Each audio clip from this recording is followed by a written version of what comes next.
मैं आपको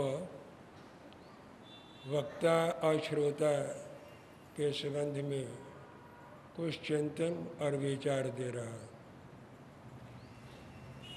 सुनाने और सुनने का उद्देश्य केवल ये होता है कि श्रोता को ज्ञान दिया जाए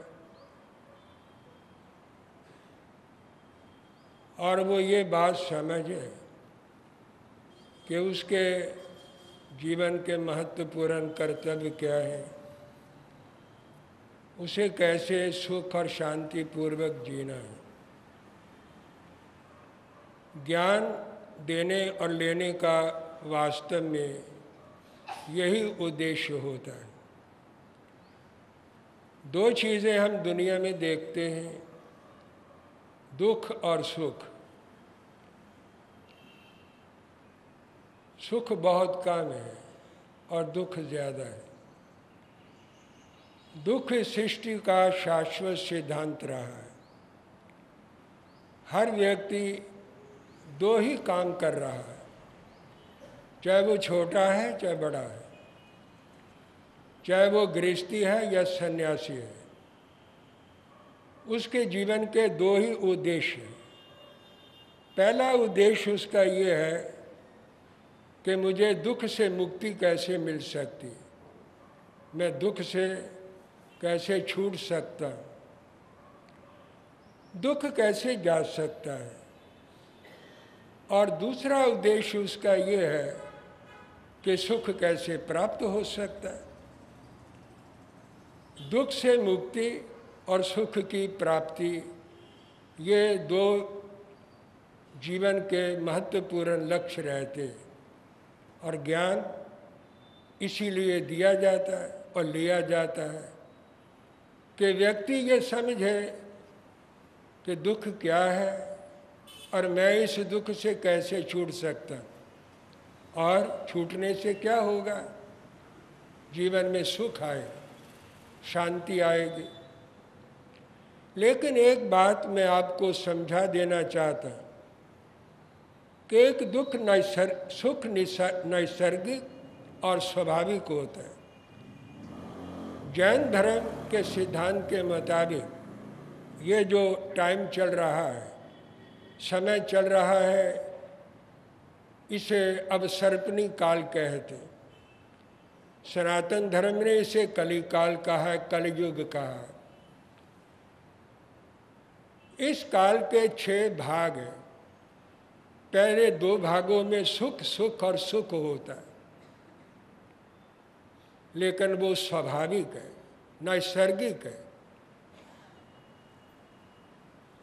व्यक्ति की इच्छाएं बहुत कम होती और कल्प वृक्षों के द्वारा उसकी जो अल्प इच्छाएं होती हैं वो पूरी हो जाती, वो सुखी रहता है।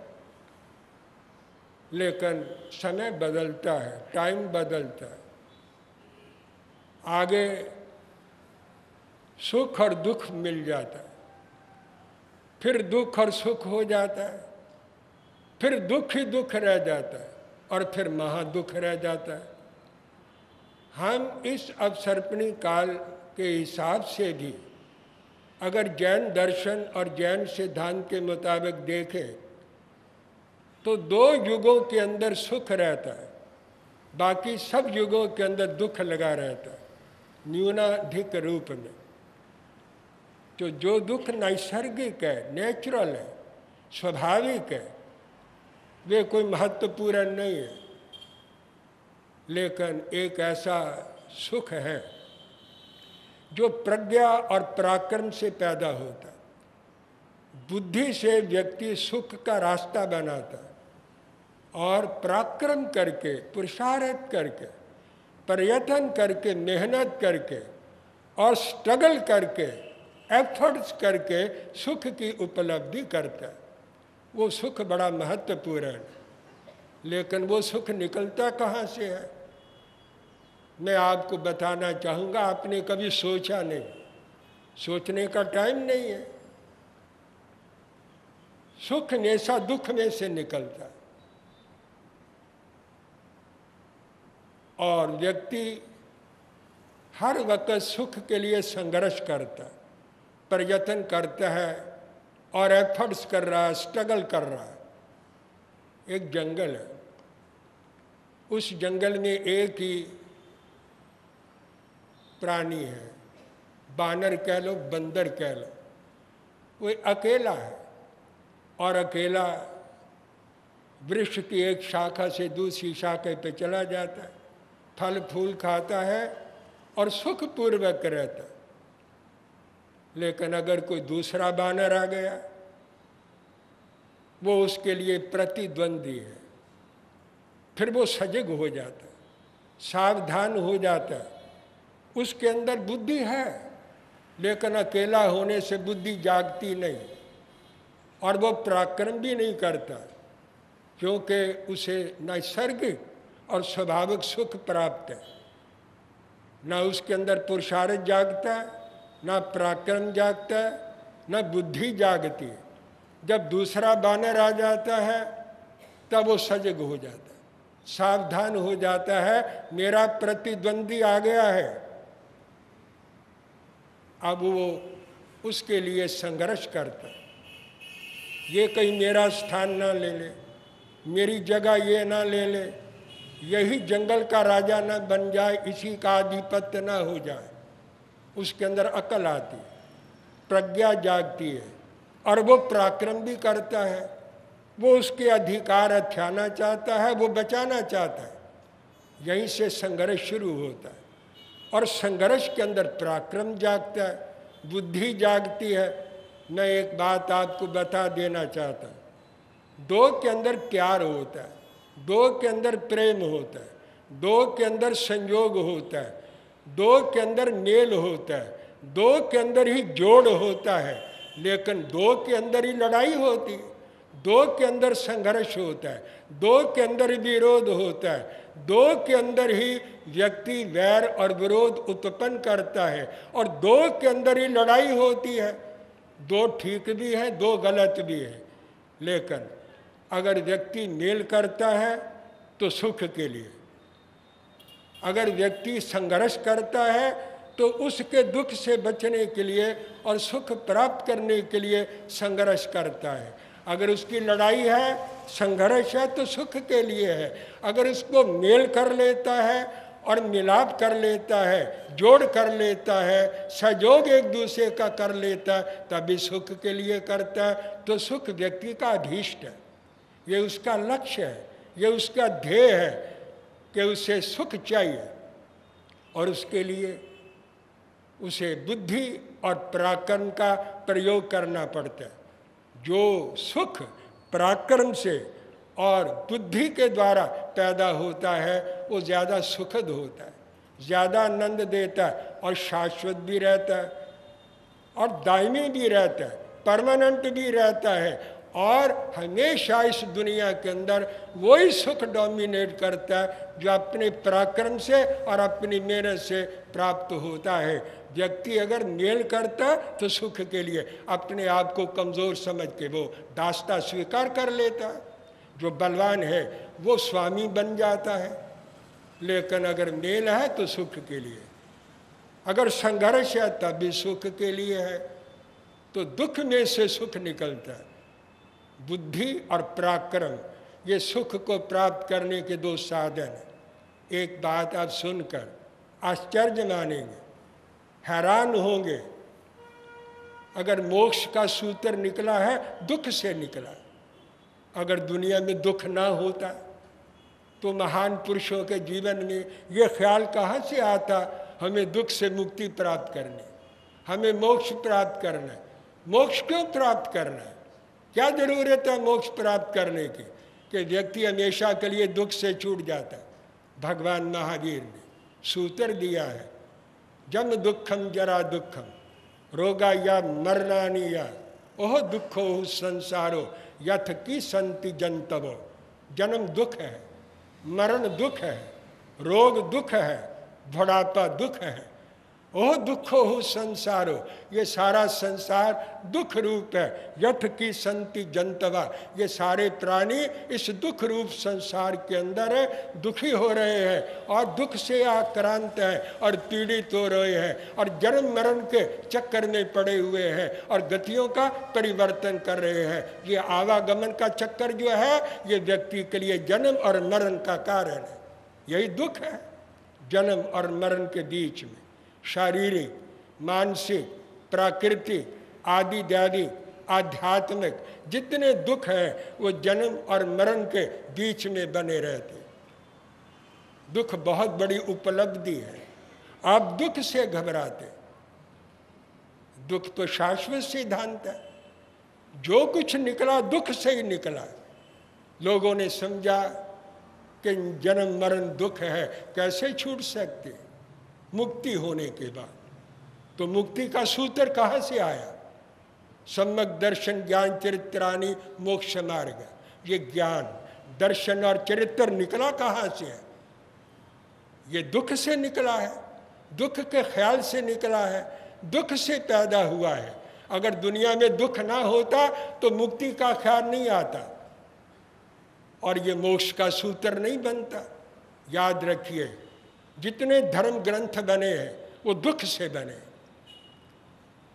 धर्म ग्रंथों में बताया गया दुख कैसे पैदा होता है, दुख के कारण क्या है और सुख के उपाय क्या है। दुख के क्या कारण है और दुख सुख के क्या उपाय है, ये सारे धर्मशास्त्र यही कहते हैं। छठ दर्शन है, जितने आस्तिक दर्शन है वो सब यही बताते हैं कि दुख कैसे पैदा होता है और व्यक्ति इस दुख से कैसे छूट सकता है और सुख प्राप्त करने के साधन क्या है, उपाय क्या है। यही तो धर्मशास्त्रों में बताया गया है। गीता में 4 योग है, भक्ति योग, निष्काम कर्म योग, ज्ञान योग, संन्यास योग। इसकी ज़रूरत क्या है? अगर दुनिया में सुख ही सुख है तो भक्ति की क्या ज़रूरत है? अगर दुनिया में सुख ही सुख है तो फिर ज्ञान योग की क्या ज़रूरत है और फिर निष्काम कर्म योग की क्या आवश्यकता है और संन्यास लेने की क्या ज़रूरत है?